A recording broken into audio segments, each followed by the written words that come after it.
लाडकी बहीण योजनेचा ऑगस्ट हप्ता आदिती तटकरे यांनी दिली मोठी माहिती। महाराष्ट्रातील लाखो महिलांना आर्थिक आधार देणारी मुख्यमंत्री माझी लाडकी बहीण योजना सध्या चर्चेत आहे।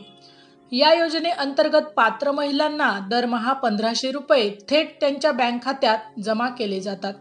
मात्र ऑगस्ट 2025 चा हप्ता अजून मिळाला नसल्याने लाभार्थी महिलांमध्ये अस्वस्थता आहे। याच पार्श्वभूमीवर महिला व बाल विकास मंत्री आदिती तटकरे यांनी नुकतीच एक महत्त्वाची माहिती दिली आहे। त्यांनी स्पष्ट केलं की ऑगस्टचा हप्ता लवकरच जमा होणार आहे।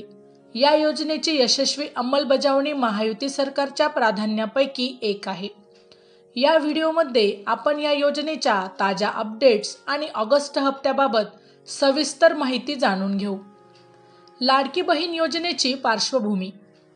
मुख्यमंत्री माझी लाडकी बहीण योजना जुलै 2024 मध्ये सुरू झाली। 21 ते 60 वयोगटातील पात्र महिलांना आर्थिक स्वावलंबन आणि आरोग्य सुधारणेसाठी ही योजना राबवली जाते। आतापर्यंत 2.5 कोटीहून अधिक महिलांनी या योजनेचा लाभ घेतला आहे। जुलै आणि ऑगस्ट 2024 चे हप्ते एकत्रितपणे जमा झाले होते, तर मे 2025 चा हप्ता जूनमध्ये मिळाला। मात्र ऑगस्ट 2025 चा हप्ता रखडल्याने महिलांमध्ये संभ्रम आहे। ऑगस्ट हप्त्याची प्रतीक्षा का? सप्टेंबर 2025 सुरू होऊन 10 दिवस उलटले तरी ऑगस्टचा हप्ता जमा झालेला नाही।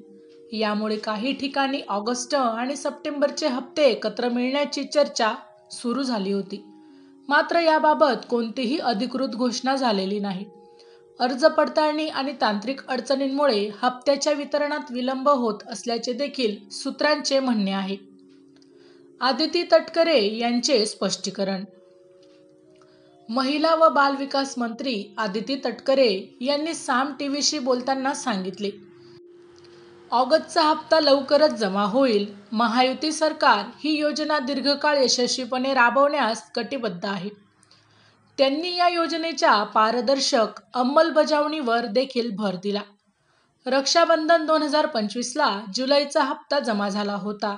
त्याच धर्तीवर ऑगस्टचा हप्ताही लवकर येईल अशी अपेक्षा आहे। हप्ता विलंबाची काही कारणे आहेत। योजनेच्या अर्ज पडताळणी दरम्यान 26 लाखांहून अधिक महिला अपात्र ठरल्या। यात काही सरकारी कर्मचारी आणि ज्यांचे उत्पन्न 2.5 लाखांपेक्षा जास्त आहे अशा महिलांचा यात समावेश आहे। यामुळे वितरण प्रक्रियेत काही अडथळे आले। तसेच काही पुरुषांनीही या योजनेचा गैरलाभ घेतल्याचे देखील उघड झाले आहे, ज्यामुळे कडक कारवाई देखील करण्यात आली आहे। योजनेची भविष्यातील दिशा। महायुती सरकारने निवडणुकीदरम्यान हप्त्याची रक्कम 1500 वरून 2100 रुपये करण्याचे देखील आश्वासन दिले होते। मात्र ही वाढ 2025 च्या अर्थसंकल्पानंतर लागू होईल असे सांगितले जाते। आदिती तटकरे यांनी या योजनेचा दीर्घकालीन यशस्वी अंमलबजावणीचा सरकारचा निर्धार असल्याचे देखील यावेळी स्पष्ट केले आहे।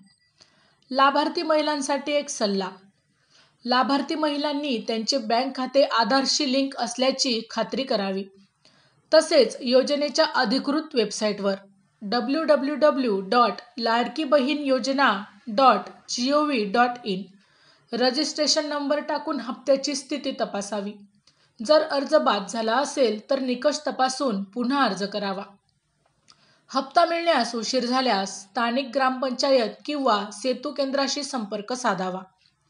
माहिती आवडली असेल तर अवश्य शेअर करा। अशाच प्रकारचे नवनवीन सरकारी योजनांविषयी अपडेट मिळवण्यासाठी आमच्या लाईफ एव्हिएशन या यूट्यूब चॅनलला अवश्य सबस्क्राईब करा। धन्यवाद।